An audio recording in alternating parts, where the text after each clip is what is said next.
Si Miss Alki, syempre, pag andito ako, i-interviewin ko pa naman siya dahil na super duper busy nga si Ma'am Alki at maraming ganap dito. Ay, Miss Alki, welcome to Sports Corner. Mayong hapon, syempre. Mayong hapon. Okay, Ma'am Alki, you finish sa first round pa lang Yeah. ng Women's Kata. Your reflections on what happened nga doon kanina? I just came back from an injury. Then the overall performance was good naman. And babawi tayo sa susunod na laban. I will train harder. So, sa injury nga pala, are you fully recovered right now? Yes, ongoing pa rin naman yung rehab. And for soon, makakalaro ng CDL. So, Okay, doon sa inyong pagsabak na dito sa Manuel Beguillas, this is actually the first time na nandito tayo sa isang world-class venue, sa Velodrome. At of course, nakaharap ninyo yung mga iba't ibang mga karatigas. Even though kung lang yung nakalaban nyo at di ka umabot, how was your overall experience? Even yung training camp few days ago nga with Coach OK.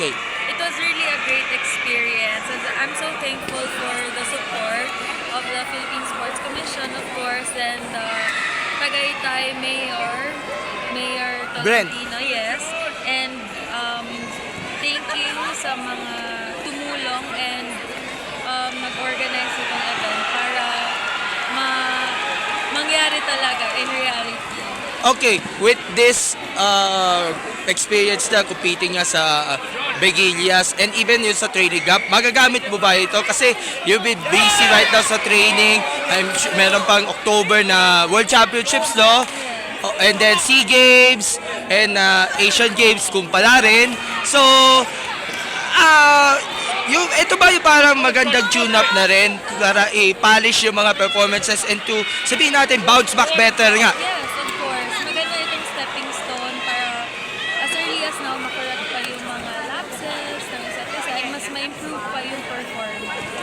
Okay. So, sa Cebu naman, yung AUK, meron bang representatives dito bukod sa'yo? Yes, AUK Mandaue. We have two players from AUK Mandaue and AUK Honbook, we have one player. Ano pa sa dyan din si Coach, yung ating founder niya rin, Yeah, si Coach Rodney. Rodney, na nandun nga sa competition. And also Coach Angelo Sadili of AUK Mandaue. Okay, so with this competition in 6 Manuel, are you expected na mas marami pa mga competitions sa La Calinia, yung mga international level competitions ito Karate Pilipinas at maganda talaga ang venue na ito compared dun sa mga previous years na rin eh. Yes, hopefully meron pang upcoming na competition international na maibibigay natin sa mga kapwa Filipino athletes, karate athletes.